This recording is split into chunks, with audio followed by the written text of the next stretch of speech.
ఒక గ్రామంలో ఒక ఆవిడ ఉండేది. ఆమెకు లలిత అమ్మ మీద చాలా గాఢమైన భక్తి. ప్రతి శుక్రవారం ఉపవాసం ఉండేది. లలితా సహస్రనామం తప్పకుండా పారాయణం చేసేది. ఆమెకి ఒక నిబంధన ఉండేది, అమ్మవారికి నైవేద్యం పెట్టకుండా నేను తినను అని. ఒక రోజు ఇంట్లో ఎవ్వరూ లేరు, డబ్బు లేదు, వండడానికి సరుకులు కూడా లేవు. అలాంటి పరిస్థితిలో కూడా ఆమె మనసు మాత్రం అమ్మవారి దగ్గరే ఉంది. ఆమె ఒక ఖాళీ పాత్ర తీసుకుని అమ్మవారి ముందు పెట్టింది. కళ్ళల్లో నీళ్లు వచ్చాయి.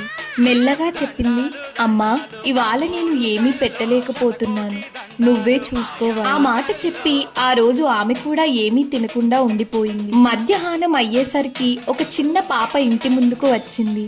ఆమె చేతిలో ఒక చిన్న డబ్బా ఉంది. ఆ పాప చెప్పింది, అత్తయ్య, మా అమ్మ ఇది మీకు ఇమ్మంది. ఆవిడ ఆశ్చర్యంగా తీసుకుని డబ్బా తెరిచి చూసింది. అందులో పులిహోర, లడ్డు ప్రసాదంలా ఉన్నాయి. ఆమెకి ఒక్కసారిగా గుండెదడ పెరిగింది. మీ అమ్మ ఎవరమ్మా అని అడిగింది. ఆ పాప నవ్వుతూ చెప్పింది, మా అమ్మ చెప్పింది ఇవ్వమని, అంతే అని చెప్పి వెంటనే వెళ్లిపోయింది. ఆమె వెంటనే బయటకి వచ్చి చూసింది, కానీ ఎవరూ కనిపించలేదు. ఆ క్షణంలో ఆమెకి ఒక విషయం స్పష్టంగా అర్థమైంది. అమ్మవారు ఎప్పుడూ తన భక్తులను ఆకలితో ఉంచదు, వారి నమ్మకాన్ని ఎప్పుడూ ఖాళీగా పంపదు. ఆమె కన్నీళ్లు పెట్టుకుని ఆనందంతో అమ్మవారి ముందు నమస్కారం చేసింది. మీరు నిజంగా నమ్మితే అమ్మవారు మీ ఇంటి వరకు వస్తుంది, కానీ మీ భక్తి నిజమైనదై ఉండాలి. శ్రీమాత్రే నమః.